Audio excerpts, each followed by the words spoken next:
जरूर ध्यान रखो। बोले क्यों, क्या कौन सी बात है? बोले संतों की मुंह से जो वाणी प्रकट हो, संतों की मुंह से जो वाणी प्रकट हो वो कभी झूठा नहीं हो सकता। संतों की मुंह से जो वाणी प्रकट हो वो कभी धोखा नहीं दे सकता। संतों की मुंह से जो वाणी प्रकट हो वो तो पुष्प की तरह वर्षा होती है, और संतों की वाणी से जो प्रकट हो वो तो कृपा रूपी वस्तु प्रकट होती है। और संतों की वाणी से जो प्रकट हो वो तो मान के चलो तुम्हारे जीवन को सुधारने के लिए वो आशीर्वाद रूपी वो पुष्प बरसाते हैं। फिर से बोलो राधे राधे। मैंने पहले ही कहा था आप लोगों से कि भाई संत शिरोमणि ब्रह्मा स्वरूप अखिलेश ब्रह्मांड नायक स्वरूप जिसके अंदर है भोलागिरी जी महाराज, उनके चरण में बैठ करके और जो गंगा जल है वो जल नहीं है, जल तो एक मामूली भाषा है जल, लेकिन वो गंगा जी जो है, जिस गंगा जी के तट में बैठ करके साधन करो चाहे ना करो, भजन करो चाहे ना करो, दर्शन करो, उसमें ही आपको मुक्ति मिल जाएगी।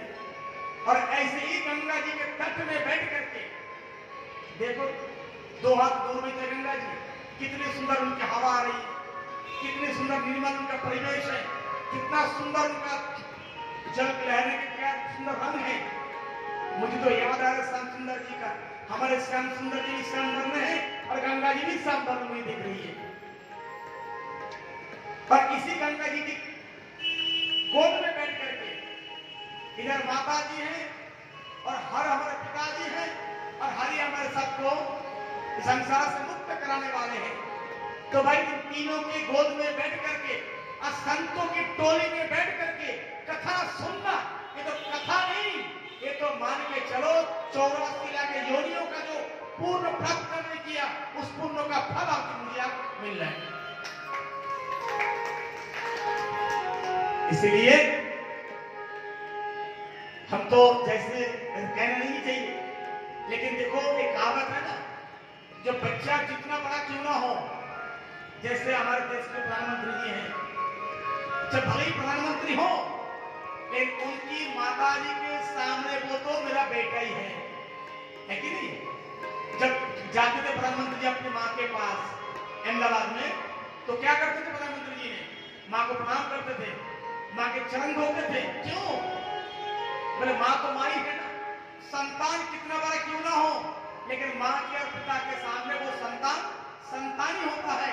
ऐसे ही हम नवल किशोर गोस्वामी चाहे भक्ता कितना बड़ा छोटा क्यों ना हो, हम तो चाहते संत महात्मा जैसे आप महापुरुषों की कृपा मुझ पर बना रहे और हम तो आपका संतान बन के अपना जीवन में व्यतीत करें, इतना ही कृपा महाराज जी करते रहना बस।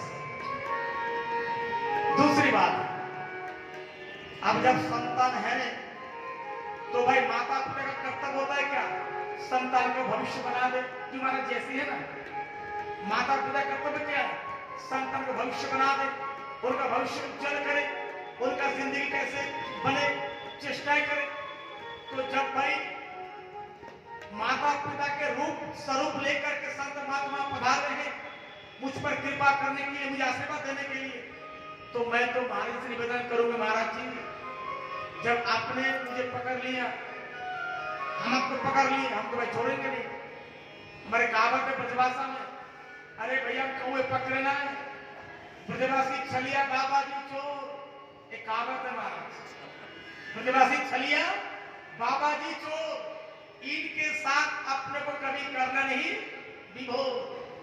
बोले भैया ब्रजवासी कौए पकड़ना है, ठाकुर जी कहते हैं, बोले लाला ओ छोरी ओ लाली, मैं तुम्हें पकड़ ना हूं और जनपे पर पकड़ बात कतई छोड़ ना हूं। तो जब महाराज जी ने मुझ पर कृपा करने के लिए आए, महाराज जी गलती से मत सोचना कि मैं आपको छोड़ दूंगा, आप भली छोड़ के चले जाओ, लेकिन मैं आपको छोड़ने वाला नहीं हूं। जब तक अपने उठाने वाले आश्रम में इस अधम की दास की कथा नहीं कराओगे और जब तक अपने मुंह से कहा श्री गुरु दार्जिलिंग आपका सेवक बन करके आपका दास बन करके जब कथा नहीं कराओगे, जब तक चांद सूरज रहेगा तब तक हमारा आपका रिश्ता चिरंतर अटूट रहेगा।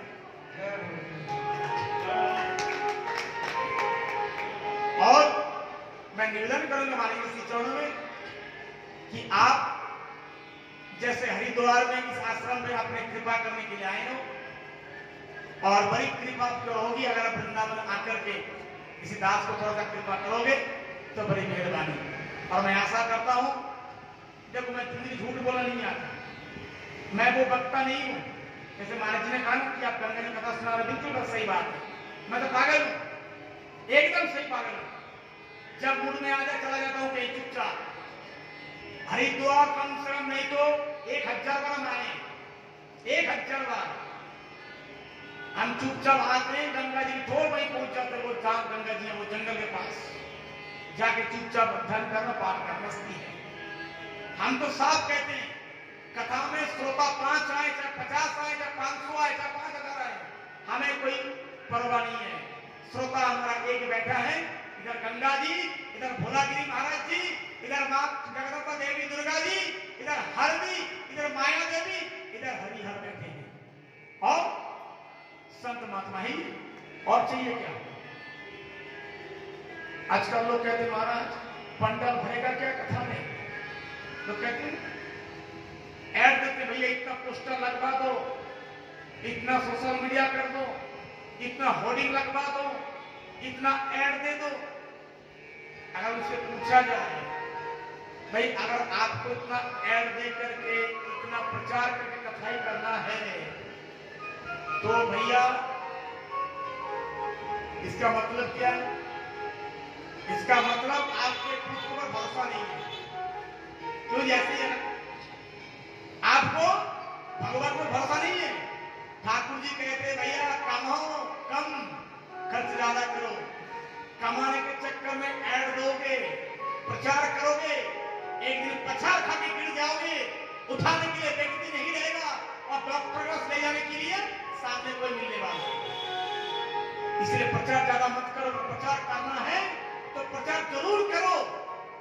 प्रचार करके माना नहीं है, अगर प्रचार करना तो उनकी प्रचार करो। उनकी प्रचार करोगे तो विचार आपका वो कर देंगे। अगर उसने विचार आपका कर दिया तो आपको सही दिखाई मिल जाएगी। यही